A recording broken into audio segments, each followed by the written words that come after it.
gye buvuddeko twakulaga ekiwayi ky'abasiraamu abaavaayo ne balaga obutali bumativu bwabwe ko mufti wa Uganda Sheikh Shaban Ramadhan Mubajje olw'obukulembeze bwe.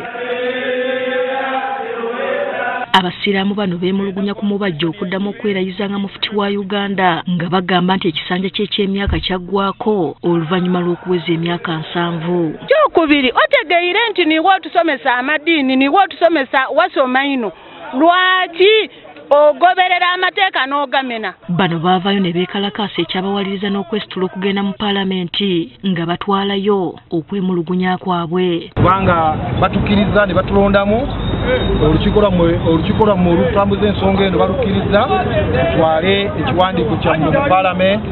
Bano bagenda ne mu kkooti enkulu eyakabatema nti abantu be baawawaabira namba 5 tebafuna mpaaba yaabwe mu butongole era kkooti n'ebalagira okukikola mu bunnambiro. N'olwekyo n'atuma abaloya baffe bagende banoonye abantu abo babasaavinge bulungi sekinoomu.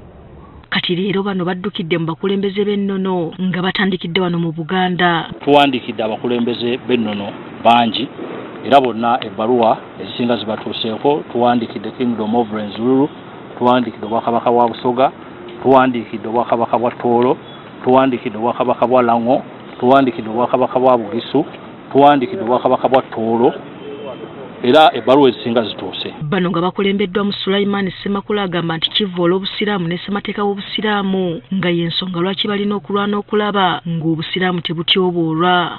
Era tuloopa era Obwakabaka bwa Buganda Shaban Mubajje okubeera nga avvoola n'okusiga obukyayi eri abantu ba Buganda wamu ne Uganda. Bagamba nga bagoberera kkooti kye yabagamba ekyokuwa abavunaanwa empaaba yaabwe mu butongole bakitandiseeko dda nga bayita mu mpapula z'amawulire. Kkooti yatuwa order okuba nga tusaavinga abantu bano bonna wamu nga bakulembeddwa Shaban Mubajje ne Supreme Council tubeere nga tubasaavinga mawulire ne ku notice board.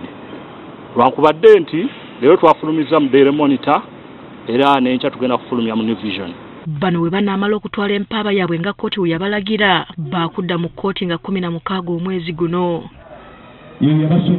Hasfa Nanvuma agafeeyo ku Spark TV.